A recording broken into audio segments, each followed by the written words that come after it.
He spent decades on the air as a play-by-play announcer, news and morning show host. A lot of fun being able to not necessarily act my age, and being part of these crazy morning shows. But off air, at the end of his career, he found himself fighting for air to simply breathe. I was diagnosed with idiopathic pulmonary fibrosis. Dan Kennedy goes back on the air with us as he takes us to the heart of his story.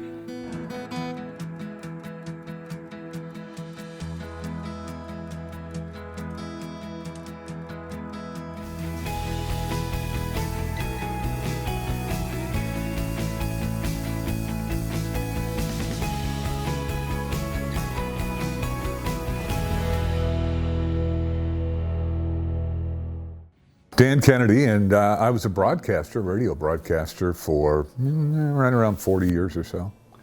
What got you started? Do you remember what piqued your interest in radio in particular? Yeah, it was sports, to be honest. My goal was originally to be a play-by-play guy. He started with soccer, where you had to learn quickly both about the sport and about broadcasting. Do you remember what it was like doing that first soccer game, that feeling that you had getting ready for the broadcast? Yeah, I was scared to death. Because it was public radio, you didn't have any commercials. So when you went on from the start till the end, you were on the air. You didn't get a halftime where you could take breaks or you couldn't catch your breath. You were broadcasting the entire time. So you had to come up with things to say. And then of course you're calling a game that I wasn't familiar with. I had no idea. I'd been to a few practices and so forth, but yeah, it was interesting, and I got through it. In fact, he did so well, he'd soon find himself becoming the voice to start so many people's day. Well, for the bulk of my career, I was first part of it, I was like a newsman, and I did morning news essentially. I moved here to town and I was on KSTT doing morning news for Jack Carey. And then moved on and did news at 97X and kind of worked my way into where I was not only a newsman, but I was also almost a sidekick, part of the morning shows. So I was part of a number of morning shows, especially with Power 98.9. We put that station on the air. Collins and Dan Kennedy from Power 98.9. They're going to tell us about an event that went on last week. Whoa, what a movie. Take off your 3D glasses. Woohoo! Keep your eyes at rest there. What a great film, huh? I'm Dan Collins, my buddy since the late 50s, Dan Kennedy. Jaws in 3D, ladies and gentlemen. Jaws. Wow, Whoa, wow. whoa, look out. Hey, we're going to take you to our Power 98.9 birthday bash. If you were not there at the River Center, here we go. Oh, look at the cake. And these banners. Whoa. Can you believe the work that went in on these babies? Michelangelo couldn't have done better. Well, maybe they could. There you are. Oh, look. Oh, Mr. Three Stooges, yeah. Why on it? More banners there. Great job. Yeah, and the crowd was wild, wasn't it? This is unbelievable. Look at that. Wave at the crowd. There they are at the River Center. Thousands of them. And there's Richard Marks. Yeah, he's cutting the cake. There's Jim Schaefer, our program director back there. It was Collins and Kennedy. And then and I eventually not only did mornings there, but also was the program director. I then went over, to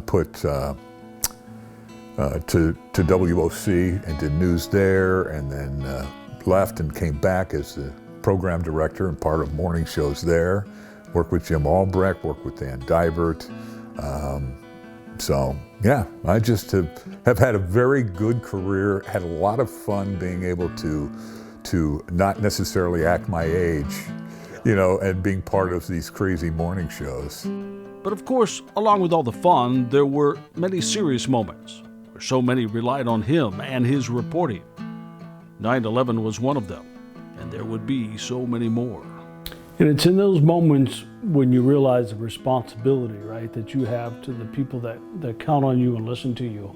And no matter how much fun you have on the air or whatever else, when moments like this happen, they turn to you for a comfort. Whether it was there, whether it was tornadoes, whether it was the weather, you name it. Anytime there was any kind of crisis, people would start calling in and they'd be listening, and it was just amazing the role that the media I mean, radio and television play in a person's life. But his own life, toward the end of his career, was about to dramatically change. As the man who used the air he breathes into his lungs to power his voice, he soon found it harder and harder to breathe at all. I was diagnosed with idiopathic pulmonary fibrosis. And idiopathic means they don't know. And I used to joke with the doctors. I said, is that the Italian or the Latin word for idiot? You know, that you don't know what it is? And they said, maybe, we don't know, and that's kind of the problem. What they did know was that he was running out of time.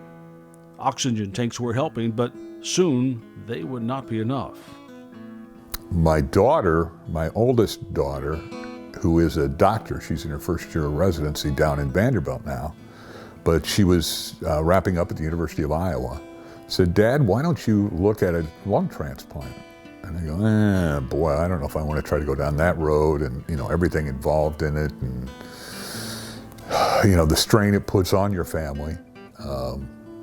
And she did some research for me, and we talked to the doctors there, and it was a 6-month or more process where they put you through just a series of tests to try to figure out whether you're a candidate, whether you have any other conditions that would make it so, if you've got other problems, they don't want to turn around and give you a lung transplant.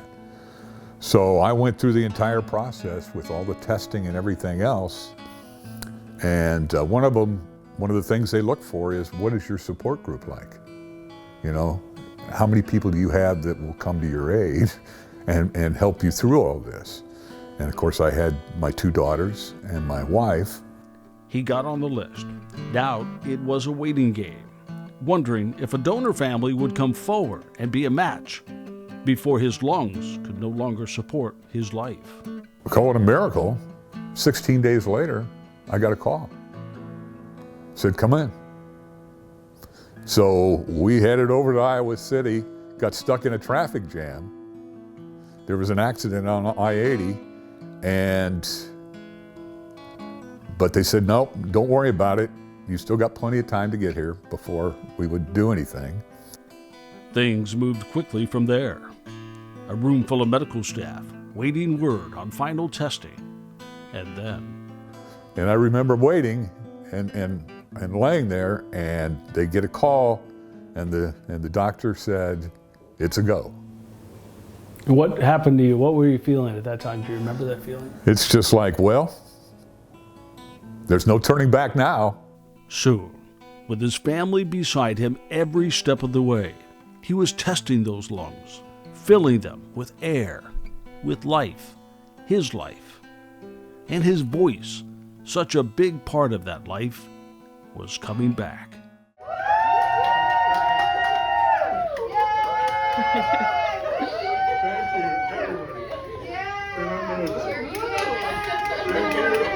Thank you. This is yours. Dan's back. You know, your voice, your projection, it's all back. You had lost that. And I didn't really notice so much that I had lost that, but my friends said, yeah, you had. And it was like, yeah, you're back.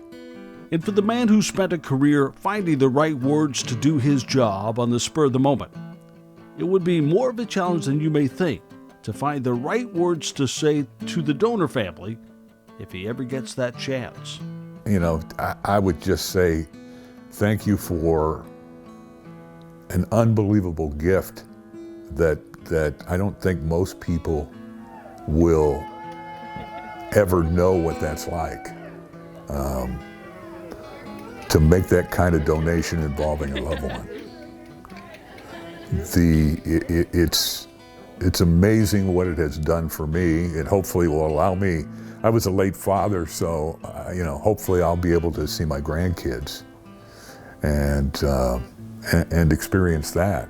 But it's so humbling and just so amazing that it really is hard to put it into words.